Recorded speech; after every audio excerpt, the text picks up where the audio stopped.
คุณกำลังฟังสถานีวิทยุ AM 1575 กิโลเฮิรตซ์สรานรมเรดิโอวิทยุการทูตเพื่อประชาชนเชื่อมไทยสู่โลกเชื่อมโลกสู่ไทยสวัสดีครับ and welcome back to Inside MFA with me เสทัศน์ พิญโยเทยโชติ Inside MFA on airs every Friday morning from 6 to 6:30 a.m. So be sure to tune in to Inside MFA AM 1575 kHz to Saranrom Radio, especially on every Fridays. With Inside MFA, you'll be surely informed on the current happenings and activities of the MFA Thailand, in which for today's session will be on the main recap of the weekly press briefing by Director General of Department of Information and MFA spokesperson that the meeting was held on the 12th of July. The speech was about 6 main topics, which includes the followings. The first, the visit to Thailand by Grand Imam Sheikh of Al-Azhar of Arab Republic of Egypt. The second, Minister of Foreign Affairs official visit to China. Third, Minister of Foreign Affairs attends the BIMSTEC Foreign Ministers Retreat in New Delhi, India. Fourth, upcoming missions abroad by the Minister of Foreign Affairs and the Vice Foreign Minister. Fifth, human rights issues in Myanmar. And last but not least, sixth, channels for reporting cases of Thai nationals abroad who may be victims of online crime syndicates. So before we begin our weekly press briefing summary, now from this week onward, I want to try a new topic section of this session, which will be the section called Introduction to International Organization and Cooperation of the World, where I'll be informing you all about different international organizations and what they are. This week, for starters, I'll be starting off with an international cooperation called BIMSTEC, or BIMSTEC, which is a cooperation that Thailand will be hosting a summit soon later this year at Thailand. So let's begin. BIMSTEC, the Bay of Bengal Initiative for Multi-Sectoral Technical and Economic Cooperation, which is the widely known as BIMSTEC or BIMSTEC. This regional organization is a vital platform for fostering economic and technical collaboration among its member countries. Today, we will explore the history, structure, objectives, achievements, and future prospects of BIMSTEC in great detail. So let's begin with the introduction. BIMSTEC or BIMSTEC was established on June 6, 1997, with the signing of the Bangkok Declaration. Initially, it was formed with 4 member countries, including Bangladesh, India, Sri Lanka, and Thailand, and was known as BISTEC or BIST-EC, Bangladesh, India, Sri Lanka, Thailand Economic Cooperation. The inclusion of Myanmar later that year led to the renaming of the group to BIMSTEC or BIMST-EC. The organization expanded further with the addition of Nepal and Bhutan in 2004, which now comprise of 7 member states. Moving on to the geopolitical and economic significance. BIMSTEC bridges South Asia with Southeast Asia, uniting countries around the Bay of Bengal. This region, encompassing over 1.5 billion, represents about 22% of global population. The diverse cultures, languages, and traditions within BIMSTEC's member states makes it a unique and vibrant entity. Economically, the combined GDP of the BIMSTEC region is approximately $4 trillion, showcasing the significant potential of these emerging markets. So next is the objectives and areas of cooperation. BIMSTEC aims to enhance economic cooperation, connectivity, and cultural ties amongst its members. The organization focuses on 14 priority sectors, each led by one of its member countries. These sectors include, first, trade and investment, aiming to boost intra-regional trade and investment flows. Second, technology, promoting technological collaboration and innovation. Third, energy, fostering energy cooperation, particularly in renewable energy and energy security. Fourth, transport and communication, enhancing regional connectivity through improved transport and communication infrastructure. Fifth, tourism, promoting sustainable tourism and cultural exchanges. Sixth, fisheries, ensuring sustainable management and development of fisheries.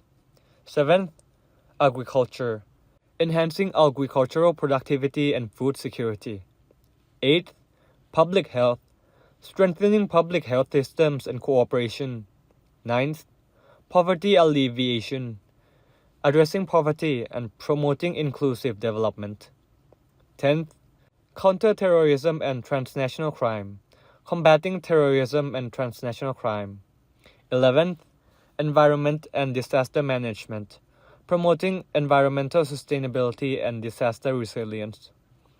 12th, people-to-people contact, encouraging cultural exchanges and people-to-people interactions. 13th, cultural cooperation, preserving and promoting cultural heritage.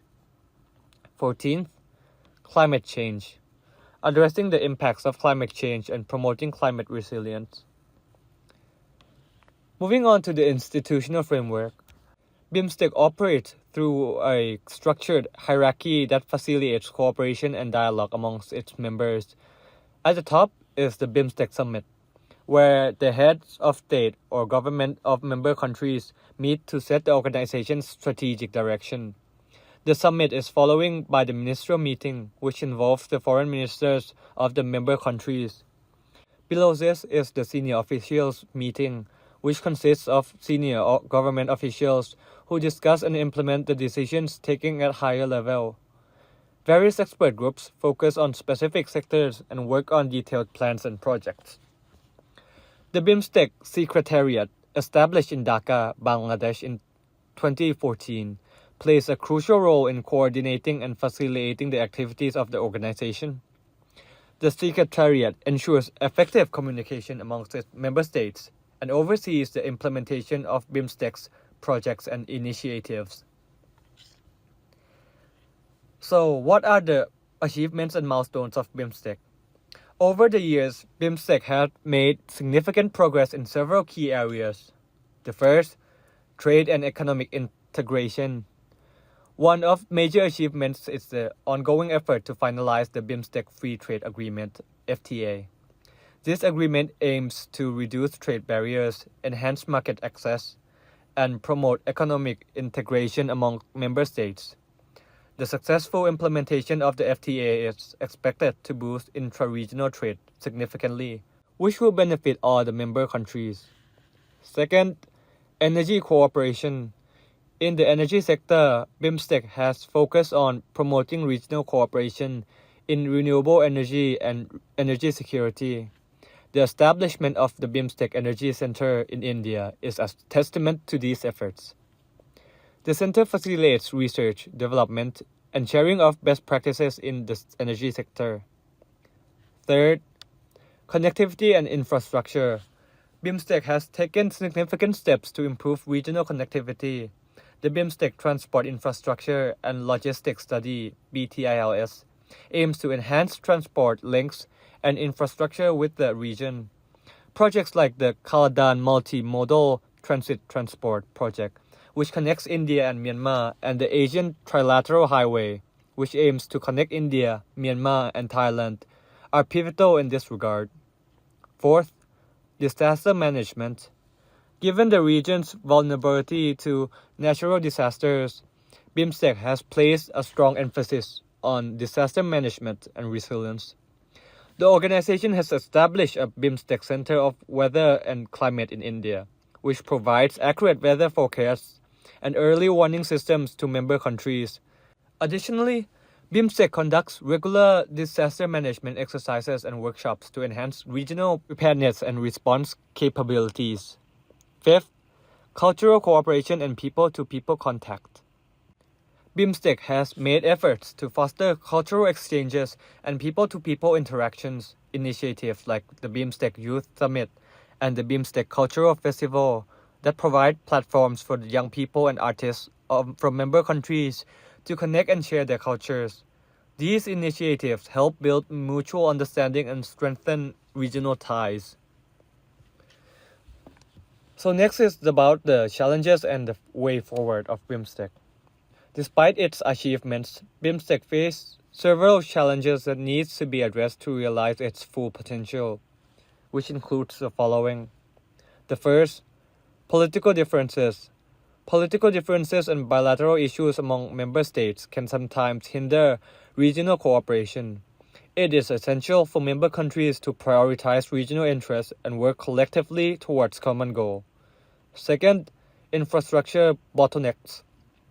The region faces significant infrastructural challenges that need to be addressed to improve connectivity and facilitate economic integration.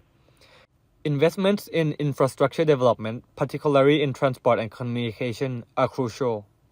Third, financial resources.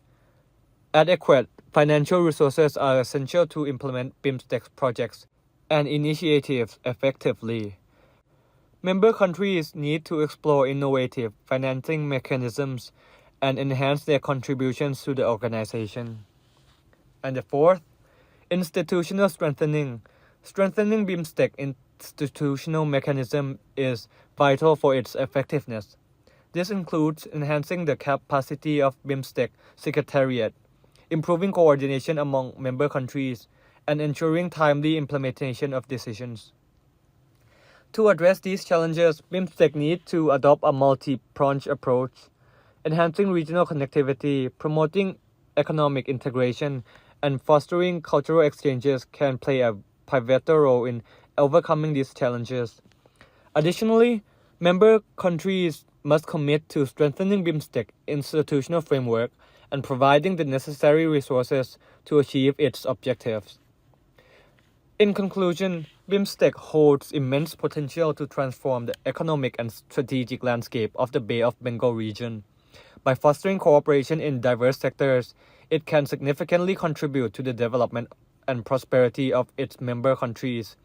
As we look to the future, it is crucial for BIMSTEC to overcome its challenges and leverage its collective strength to build a more integrated and prosperous region. BIMSTEC's success will depend on the commitment and cooperation of its member countries. By working together, we can create a region that is economically vibrant, culturally rich, and resilient to the challenges of the 21st century. Let us pledge to strengthen our collaboration and take BIMSTEC to greater heights. Now moving on, it's time for the 12th of July summary recap of the weekly MFA press briefing. Let's begin. First, the visit to Thailand by Grand Imam Sheikh of Al-Azhar of the Arab Republic of Egypt. Grand Imam Sheikh of Al-Azhar of Egypt visited Thailand as a guest of the Royal Thai government. The visit coincides with the 70th anniversary of diplomatic relations between Thailand and Egypt. While in Thailand, the Grand Imam had an audience with Their Majesties, the King and Queen. He also had a bilateral meeting with the Prime Minister and the Minister of Foreign Affairs. They discussed strengthening cooperation between both sides, particularly on education, religious affairs, and culture. The Grand Imam also met with the President of the National Assembly and House of Representatives and the Sheikhul Islam. He also gave a keynote speech on peaceful coexistence and interfaith dialogue. The second topic, the Minister of Foreign Affairs official visit to China. During the 8th to 10th of July 2024, H.E. Maris Pongsa, Minister of Foreign Affairs, made his first official visit to the People's Republic of China. Together with Director Wang Yi, member of the Political Bureau of the CPC Central Committee, Director of the Office of the Central Commission of Foreign Affairs, and Minister of Foreign Affairs of China, the Foreign Minister co-chaired the second meeting of the consultation mechanism between the Ministers of Foreign Affairs of Thailand and China, where many important issues were covered in the economic realms, as well as transboundary haze. The transnational crime too. Cooperation under ASEAN, China and Mekong Lancang frameworks was also discussed. The Foreign Minister also made a courtesy call on Vice President Han Seng and met with Minister Liu Jianchao of the International Department of the Central Committee of the CPC and Mr. Gi Haijiao, Chairman of Bank of China. The third topic, Minister of Foreign Affairs attends the BIMSTEC Foreign Ministers Retreat in New Delhi, India. The Minister of Foreign Affairs is currently on an official visit to India this morning on the 12th of July. He is scheduled to meet with the Minister of External Affairs of India to discuss issues of bilateral cooperation. He will also meet with the Deputy Prime Minister and Minister of Foreign Affairs of Myanmar and attend a tripartite meeting with his Indian and Myanmar counterparts. Yesterday, the Foreign Minister attended the BIMSTEC Foreign Ministers Retreat, where the Foreign Minister of BIMSTEC countries exchanged views on various issues of interest, while Thailand stated our readiness to host the 6th BIMSTEC Summit this September under the theme Prosperous, Resilient, and Open BIMSTEC or Pro-BIMSTEC. During this visit, the Foreign Minister also jointly presided over the opening ceremony of the photographic exhibition Thailand-India Interwoven Legacies, Stream of Faith in Buddhism, to commemorate the 6th cycle birthday anniversary of His Majesty the King. The fourth, upcoming missions abroad by the Minister of Foreign Affairs and the Vice Foreign Minister. Minister of Foreign Affairs attendance to the opening ceremony of BOI office in Riyadh, Saudi Arabia. On 14th July 2024, the Minister of Foreign Affairs will visit Saudi Arabia to jointly preside over the opening ceremony of the Thailand Border of Investment BOI, Riyadh office. This is the BOI's 17th overseas post and the first in the Middle East. The Foreign Minister will also lead a 70% delegation of government and private sector representatives to join the Thai-Saudi Investment Forum, a major gathering with business matching opportunities. During the visit, FM will also meet with senior representatives of Saudi Arabia, including Minister of Health, Minister of Investment, and Minister of Environment, Water and Agriculture. The fifth topic, human rights issues in Myanmar.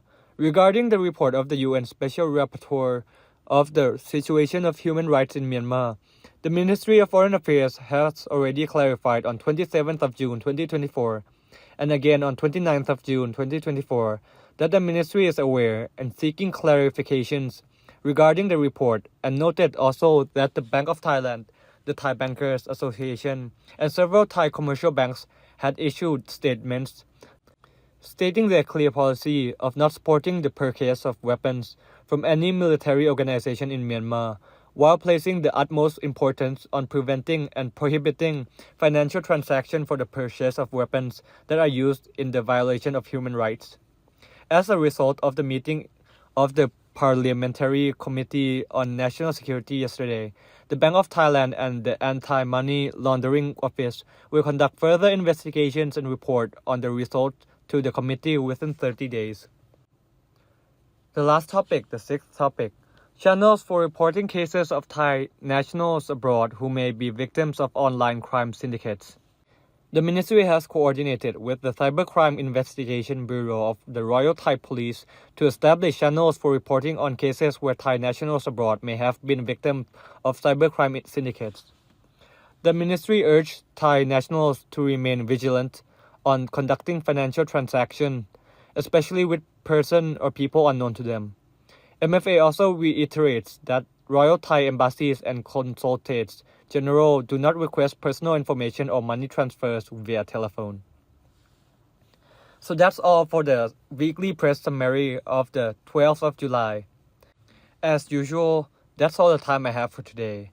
Enjoy your weekend off, and I hope you have gained some useful insights of diplomatic relations and international foreign affairs from tuning in at MFA Inside this week. I'll of course end the session with an international relations quote by Mikhail Gorbachev this week. He said, "We could only solve our problems by cooperating with other countries. It would have been paradoxical not to cooperate, and therefore we need to put an end to the Iron Curtain, to change the nature of international relations, to rid them of ideological confrontation, and particularly to end the arms race." This is me, Sethat Pinyotheshod, signing off. Be sure to tune in next week at Saranrom Radio, this exact time on Friday. สวัสดีครับ